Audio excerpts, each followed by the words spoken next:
കേരളത്തിൽ മഴ കനക്കുന്നു, വടക്കൻ കേരളത്തിൽ ശക്തമായ മഴ വരുന്നു എന്നുള്ളതിനെ പറ്റിയിട്ടുള്ള സൂചനകളെല്ലാം ഉണ്ട്. കുറഞ്ഞ സമയം കൊണ്ട് വലിയ മഴ വരുന്നു. അതോടൊപ്പം തന്നെ കോവിഡ് വ്യാപിക്കുന്നു എന്നൊരു വാർത്തയുണ്ട്. കോവിഡിൻ്റെ വല്ല വകഭേദവുമാണോ വരുന്നത് ഇനി? തീർച്ചയായിട്ടും മഴ കൂടുമ്പോഴാണല്ലോ ഇത്തരത്തിൽ പകർച്ചവ്യാധികൾ അടക്കം വരുന്നത്. കോവിഡ് വ്യാപിക്കുന്നു എന്നുള്ളത് ഏറ്റവും പ്രധാനപ്പെട്ട ഒരു വസ്തുതയാണ്. കോവിഡ് വ്യാപിക്കുന്നു എന്നുള്ള അതിൻ്റെ ഒരു അപകടം നമ്മൾ മനസ്സിലാക്കുന്നില്ല എന്നുള്ളതാണ് യാഥാർത്ഥ്യം. ഏറ്റവും കൂടുതൽ കോവിഡ് കേസുകൾ ഉയർന്നുകൊണ്ടിരിക്കുന്ന ഒരു ഘട്ടമാണിത്. പക്ഷേ ആരോഗ്യമന്ത്രി ഒന്നും ഇക്കാര്യത്തിൽ വേണ്ടത്ര ശ്രദ്ധ പുലർത്തുന്നില്ല, ആരോഗ്യ വകുപ്പും ഇക്കാര്യത്തിൽ വേണ്ടത്ര ശ്രദ്ധ പുലർത്തുന്നില്ല എന്ന് തന്നെ പറയേണ്ടി വരും. കാരണം കോവിഡ് വർദ്ധിക്കുന്നതനുസരിച്ച് ഒരുപാട് പേരിലേക്ക് അത് എത്താനുള്ള സാധ്യതയുണ്ട്. അത് ആരോഗ്യപരമായി പ്രായം ചെന്നവരിലും മറ്റ് രോഗങ്ങളുള്ളവരിലുമൊക്കെ അത് മരണം വരെ സംഭവിക്കാവുന്ന ഒരു രോഗമാണ്. പക്ഷേ ഇതിപ്പോൾ ഒരു നിസ്സാരമായി കാണുന്ന ഒരു അവസ്ഥയിലേക്ക് കാര്യങ്ങൾ എത്തിയിരിക്കുന്നു. അതുമാത്രമല്ല, ഈ വാക്സിനൊക്കെ 3 എടുത്തിട്ടുള്ളവരായതുകൊണ്ട് കോവിഡ് വീണ്ടും വരുമ്പോൾ അതിനെ അതിജീവിച്ച് വരുന്ന ആ വൈറസിനെ അതിജീവിച്ച് വരുന്ന കോവിഡ് ആകുമ്പോൾ നേരത്തേക്കാൾ മാരകമായിരിക്കും. അത് ഒരാൾക്ക് താങ്ങാൻ പറ്റുന്ന, ഒരാളുടെ ശരീരത്തിന് താങ്ങാൻ പറ്റുന്ന വിധത്തിലുള്ളതായിരിക്കില്ല. കാരണം അത്രയധികം അതിൻ്റെ ഒരു വകഭേദത്തിലേക്കാണ് വരുന്നത്. അപ്പോൾ അത് ശ്രദ്ധിച്ചില്ലെന്നുണ്ടെങ്കിൽ ന്യൂമോണിയ ആവുകയും പിന്നീട് മരണം സംഭവിക്കുകയൊക്കെ ചെയ്യുന്നുണ്ട്. പക്ഷേ ആരോഗ്യവകുപ്പിൻ്റെ ഭാഗത്തു നിന്നും യാതൊരു തരത്തിലുള്ള ഒരു മുൻകരുതൽ നടപടികളോ ഇതൊന്നും തന്നെ സ്വീകരിക്കുന്നില്ല എന്നുള്ളതാണ് യാഥാർത്ഥ്യം.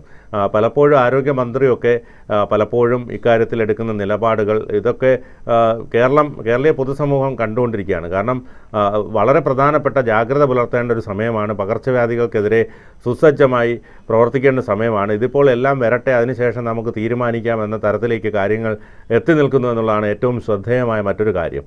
അപ്പോൾ കോവിഡിനെ സംബന്ധിച്ചിടത്തോളം നമ്മൾ 2 കോവിഡ് വന്നതാണ്, നമ്മൾ ലോക്ക്ഡൗൺ വരെ അതിജീവിച്ചവരാണ്.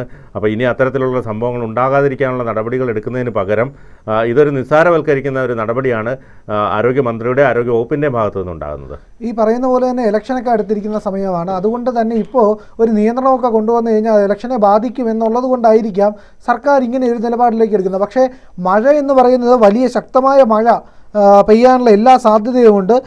ഇപ്പോൾ റെഡ് അലർട്ട് പ്രഖ്യാപിച്ചിട്ടുള്ളതെന്ന് പറഞ്ഞാൽ 15, 16, 17 തീയതികളിലാണ് മലപ്പുറം, കോഴിക്കോട്, വയനാട്, കണ്ണൂർ, കാസർഗോഡ്. 16-ാം തീയതി മലപ്പുറം, കോഴിക്കോട്, വയനാട്. 17-ാം തീയതി മലപ്പുറം, കോഴിക്കോട്. ഓറഞ്ച് അലർട്ട് പ്രഖ്യാപിച്ചിരിക്കുന്നത് 15-ാം തീയതി തിരുവനന്തപുരം, കൊല്ലം, പത്തനംതിട്ട, ആലപ്പുഴ, കോട്ടയം, ഇടുക്കി, എറണാകുളം, തൃശ്ശൂർ, പാലക്കാട്. 16-ാം തീയതി പത്തനംതിട്ട, കോട്ടയം, ഇടുക്കി, എറണാകുളം, തൃശ്ശൂർ, പാലക്കാട്, കണ്ണൂർ, കാസർഗോഡ്.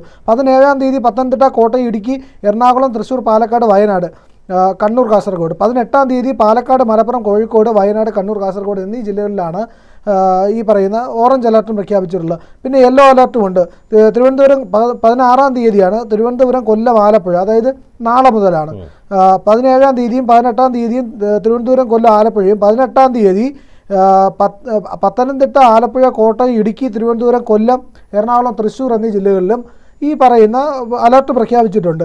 നമുക്കറിയാമല്ലോ, സ്വാഭാവികമായിട്ട് ഇപ്പോൾ പെയ്തുകൊണ്ടിരിക്കുന്നത് വടക്ക് പടിഞ്ഞാറൻ മൺസൂൺ കാറ്റിൻ്റെ ഭാഗമായിട്ടുള്ള മഴയാണ് വന്നുകൊണ്ടിരിക്കുന്നത്. അതായത് ഈ പറയുന്ന നമ്മുടെ ഈ ടിബറ്റൻ പ്ലേറ്റും അടക്കം നമ്മുടെ ഉത്തരേന്ത്യ അടക്കമുള്ള മേഖലകളിൽ ചൂട് കൂടുമ്പോൾ സ്വാഭാവികമായും ഹൈ പ്രഷർ ഏരിയയിൽ നിന്ന് ലോ പ്രഷർ, അതായത് മർദ്ദം കുറഞ്ഞ മേഖലയിലേക്ക് കാറ്റിൻ്റെ പ്രവാഹം ഉണ്ടാകും. അപ്പോൾ ഈ പറയുന്ന ഇന്ത്യൻ ഓഷൻ റീജിയൻ, അതായത് നമ്മുടെ ഇന്ത്യൻ മഹാസമുദ്രത്തിൽ നിന്നുള്ള കാറ്റായതുകൊണ്ട് തന്നെ അതിൽ വലിയ തോതിലുള്ള ഈർപ്പം ഉണ്ടാകും. ഈ പറയുന്ന ഈ ബാഷ്പീകരിച്ചിട്ടുള്ള ഈർപ്പം, ആ ഈർപ്പമാണ് നേരെ നമ്മുടെ ഈ പറയുന്ന കരയിലേക്ക് വരുമ്പോൾ സഹ്യപർവ്വതം തടഞ്ഞു നിർത്തി വലിയ മഴ ഉണ്ടാകും. നമ്മൾ ഇതൊക്കെ സ്കൂളിൽ പഠിച്ചിട്ടുള്ള കാര്യമാണ്. പക്ഷേ ഇപ്പോൾ സംഭവിച്ചുകൊണ്ടിരിക്കുന്നതെന്ന് പറഞ്ഞു കഴിഞ്ഞാൽ ഈ ന്യൂനമർദ്ദത്തിൻ്റെ തോത് വർദ്ധിക്കുകയാണ്. ചക്രവാത ചുഴി രൂപപ്പെടുന്നു, ന്യൂനമർദ്ദം വരുന്നു. ഇപ്പോൾ കാലാവസ്ഥാ വ്യതിയാനത്തിൻ്റെയൊക്കെ ഭാഗമായിട്ട് ഇതിൻ്റെ തോത് ഉയരുന്നു. പണ്ട് നമുക്ക് മഴ കുറഞ്ഞ ഒരു സമയം ഉണ്ടായിരുന്നു, എൽ നിനോ പ്രതിഭാസം എന്ന് പറയുമായിരുന്നു. ഇപ്പോൾ ലാ നിന പ്രതിഭാസത്തിന് സമാനമായ അവസ്ഥയാണ് പൊയ്ക്കൊണ്ടിരിക്കുന്നത്. പക്ഷേ അതിനെ പറ്റിയിട്ട് ഒരു സ്ഥിരീകരണം ഇതുവരെ വന്നിട്ടില്ല. വേറൊരു കാര്യമെന്ന് പറഞ്ഞു കഴിഞ്ഞാൽ പണ്ടൊക്കെ മഴ പെയ്യുകയാണെങ്കിൽ മഴ കണ്ടിന്യൂസ് ആയിട്ട് പെയ്യും, ശരി. പക്ഷേ ഈ മഴ ഇങ്ങനെ വന്ന് അതിഭീകരമായ മഴ ഒരുമിച്ച് പെയ്ത് വലിയ തോതിലുള്ള ദുരന്തവും അപകടമൊക്കെ ഉണ്ടാകുന്ന രീതിയിലേക്ക് മാറുന്നത് പണ്ടിത് പതിവില്ലായിരുന്നു. പണ്ട് ഉരുൾപൊട്ടലുണ്ടാകുന്നതൊക്കെ അപൂർവമായിട്ടായിരുന്നു. അതൊരു 10 കൊല്ലത്തിന് മുമ്പ് തന്നെ എടുത്ത് പരിശോധിച്ചാൽ അറിയാം. 2015 ശേഷമാണ് ഈ പറയുന്ന വലിയ ദുരന്തങ്ങളിലേക്കും ഉരുൾപൊട്ടലിലേക്കും ഒക്കെ നമ്മുടെ കേരളത്തിൻ്റെ അവസ്ഥയൊക്കെ മാറുന്നത് 2016, 2017 കാലഘട്ടത്തിനൊക്കെ ശേഷം. പക്ഷേ ഈ പറയുന്ന കാലാവസ്ഥാ വ്യതിയാനം കൊണ്ട് എന്ത് പറ്റുന്നു, പെട്ടെന്ന് മഴ പെയ്യുന്നു, വലിയ തോതിൽ വെള്ളം വന്നു വീഴുന്നു. ക്ലൗഡ് ബസ്റ്റ് എന്നൊക്കെ പറയുമല്ലോ, മേഘസ്ഫോടനം എന്നൊക്കെ പറയുന്ന അവസ്ഥയിലേക്ക് ഉത്തരാഖണ്ഡിലൊക്കെ ഉണ്ടായ ദുരന്തം പോലെ ഇപ്പോൾ അങ്ങനെ നമ്മുടെ കാലാവസ്ഥയിലാകെ തന്നെ വലിയ പ്രശ്നം ഉണ്ടായിരിക്കുന്നു. ബിനി പറഞ്ഞ പോലെ ഈ കാലാവസ്ഥാ മാറ്റം പകർച്ചവ്യാധികളിലേക്കും വലിയ പ്രശ്നങ്ങളിലേക്ക്, സാമൂഹിക പ്രശ്നങ്ങളിലേക്കും ഒക്കെ നയിച്ചുകൊണ്ടിരിക്കുകയാണ്. എന്നാൽ സർക്കാർ വേണ്ട വിധത്തിലുള്ള നടപടികൾ എടുക്കുന്നുണ്ടോ എന്നുള്ളതാണ് ഇതിലെ ഏറ്റവും വലിയ പ്രശ്നം. ഈ പറയുന്ന നമ്മുടെ ആരോഗ്യമന്ത്രി പോലും വേണ്ട വിധത്തിൽ കാര്യങ്ങളെ കാണുന്നും കൈകാര്യം ചെയ്യുന്നുമില്ല എന്നുള്ളതിൻ്റെ ഒരു പ്രശ്നമുണ്ട്. പലയിടത്തും മഴക്കാല പൂർവ്വ ശുചീകരണങ്ങളൊക്കെ ചെറിയ തോതിലൊക്കെയാണ് നടന്നത്. ഈ ശക്തമായി നടക്കാത്തതിൻ്റെ കാരണത്താൽ പല സ്ഥലങ്ങളിലും, നഗരങ്ങൾ പ്രദേശങ്ങളിലെ പല സ്ഥലങ്ങളിലും വെള്ളക്കെട്ടുണ്ട്. നമുക്കറിയാം, നമ്മുടെ ഈ പറയുന്ന മെയിൻ റോഡിലേക്ക് ഇറങ്ങിക്കഴിഞ്ഞാൽ തന്നെ എറണാകുളത്തും തിരുവനന്തപുരത്തും കോഴിക്കോടും ഒക്കെ വലിയ തോതിൽ ഈ അഴുക്ക് നിറഞ്ഞ വെള്ളം റോഡിൽ കെട്ടിക്കിടക്കുകയാണ്. പിന്നെ എങ്ങനെയാണ് പകർച്ചവ്യാധി വരാതിരിക്കുന്നത്? ഈ തെരഞ്ഞെടുപ്പ് കാലത്ത് മൊത്തം ശ്രദ്ധയായിരിക്കും തോന്നുന്നു നിലമ്പൂരിലാണെന്ന് തോന്നുന്നു. നിലമ്പൂരിലായിരിക്കുന്നത് കൊണ്ട് തന്നെ ഈ കാര്യങ്ങളൊന്നും ചർച്ചയാവില്ല. മുഖ്യധാരാ മാധ്യമങ്ങളൊന്നും ഇത് ചർച്ച ചെയ്യില്ല. ഈ പകർച്ചവ്യാധികളെ പറ്റി ചർച്ച ചെയ്യില്ല. OP-കളുടെ എണ്ണം കൂടുന്നതിനെ പറ്റി ചർച്ച ചെയ്യില്ല. ആശുപത്രികളിൽ തിരക്ക് വർക്കുന്നതിനെ പറ്റി ചർച്ച ചെയ്യില്ല. എല്ലാവരുടെയും ശ്രദ്ധ തെരഞ്ഞെടുപ്പിലാണ്. തെരഞ്ഞെടുപ്പ് മാത്രമാണോ നമ്മളുടെ ജീവിതത്തെ ബാധിക്കുന്ന കാര്യം? സാധാരണക്കാരൻ്റെ വിഷയങ്ങൾ ചർച്ച ചെയ്യണമെന്നാണ് M. സ്വരാജ് പറഞ്ഞത്. എന്നിട്ട് എവിടെ ഇടതുപക്ഷ സർക്കാർ അവരെന്തുകൊണ്ടൊന്നും ചെയ്യുന്നില്ല? എന്തുകൊണ്ട് ഈ കാര്യത്തിൽ ഊർജ്ജസ്വലമായി പ്രവർത്തിക്കുന്നില്ല? എത്ര സർക്കാർ ആശുപത്രിയിൽ കൃത്യമായി മരുന്ന് കിട്ടും? എന്താ എത്ര സ്ഥലത്ത് കൃത്യമായ രീതിയിൽ ചികിത്സ നടക്കുന്നുണ്ട്? ഈ പറയുന്ന പ്രശ്നങ്ങൾ പല രീതിയിലുണ്ട്. ഈ പറയുന്ന സാധാരണഗതിയിൽ ആശാവർക്കർമാരുടെ കാര്യം പോലും നമുക്കറിയാമല്ലോ. അവിടെ പോലും ഈ പറയുന്ന ഗ്രൗണ്ടിൽ ഏറ്റവും താഴെ പ്രവർത്തിക്കുന്നവരാണ്. അവർക്ക് വേണ്ട കാര്യങ്ങൾ പോലും ചെയ്യാൻ കഴിയുന്നില്ല എന്ന് പറഞ്ഞു കഴിഞ്ഞാൽ സാധാരണക്കാരുടെ ഈ പറയുന്ന ജനങ്ങളുടെ ചികിത്സയുടെ കാര്യത്തിൽ എന്താകുമെന്നുള്ള ഒരു ആശങ്കയുണ്ട്. ഈ കോവിഡ് മറ്റു രീതിയിലൊക്കെ വ്യാപിച്ചു കഴിഞ്ഞാൽ ഈ തെരഞ്ഞെടുപ്പിനെ ബാധിക്കില്ലേ അത്? പിന്നെ തീർച്ചയായിട്ടും. അതായത് കോവിഡ് ഇനിയിപ്പോൾ തെരഞ്ഞെടുപ്പിനെ ബാധിക്കാന്ന് പറഞ്ഞാൽ തെരഞ്ഞെടുപ്പിന് ഇനി 3 ദിവസം കൂടെ ബാക്കിയുള്ളൂ. അപ്പോൾ അതുകൊണ്ട് അത് അല്ല ഉദ്ദേശിക്കുന്നത്. അതായത് ഈ പറഞ്ഞതുപോലെ കോവിഡ് ഓരോ ജില്ലകളിലും ഓരോ ആശുപത്രികളിലും കോവിഡിൻ്റെ എണ്ണം കൂടി വരികയാണ്. പക്ഷേ ഇത് ഇങ്ങനെ ആരോഗ്യവകുപ്പ് മറച്ചു വെച്ചിരിക്കുകയാണ്. കാരണം ഇത് ഒരു വലിയൊരു പാനിക് ആക്കണ്ട എന്നാണ് അവർ ഉദ്ദേശിക്കുന്നത്. പാനിക് എന്നതിനേക്കാൾ ഉപരി ഇത് ഒരു ഗൗരവകരമായി ചർച്ച ചെയ്യണം, അല്ലെങ്കിൽ അതിനനുസരിച്ച് മുൻകരുതൽ നടപടികൾ സ്വീകരിക്കണം. ഇതൊന്നും ചെയ്യുന്നില്ല എന്നുള്ളതാണ് ആരോഗ്യവകുപ്പിൻ്റെ ഏറ്റവും വലിയ വീഴ്ച എന്ന് നമുക്ക് മനസ്സിലാക്കാൻ കഴിയുന്നത്. പലപ്പോഴും വലിയ രോഗങ്ങൾ വരുമ്പോൾ അല്ലെങ്കിൽ വലിയൊരു പ്രശ്നമുണ്ടാകുമ്പോൾ മാത്രമാണ് സംസ്ഥാന സർക്കാർ ഉണർന്ന് പ്രവർത്തിക്കുന്നത്. പ്രിയൻ പറഞ്ഞതുപോലെ നിലമ്പൂർ ഉപതെരഞ്ഞെടുപ്പിനൊന്നും ഒരു സ്ഥാനവും ഇല്ല. കാരണം ഇത് കേരള രാഷ്ട്രീയത്തെ നിശ്ചയിക്കുന്ന തെരഞ്ഞെടുപ്പോ ഒന്നുമല്ല.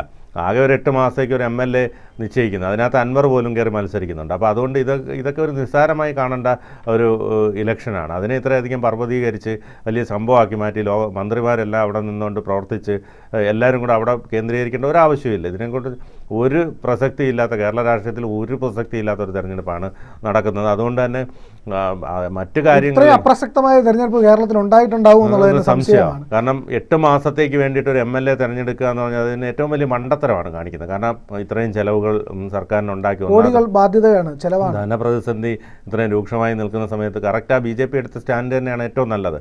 ഇത് വലിയ പ്രാധാന്യമില്ല. ആദ്യം സ്ഥാനാർത്ഥി നിർത്തണ്ടെന്ന് വിചാരിച്ചു, പിന്നെ ഒരു സ്ഥാനാർത്ഥി എടുത്ത് നിർത്തി. അവർ വേണ്ടത്ര പ്രവർത്തനങ്ങളോ ഒന്നും കാഴ്ചവെക്കുന്നില്ലല്ലോ. അപ്പോൾ ഇതിനകത്ത് ഒരു കാര്യമില്ല. ഇത് ഇപ്പോൾ എന്ന് പറഞ്ഞാൽ ഈ രാഷ്ട്രീയ ആരോപണം, പ്രത്യാരോപണങ്ങൾക്ക് വേണ്ടി മാത്രം നടത്തുന്നൊരു തെരഞ്ഞെടുപ്പ്.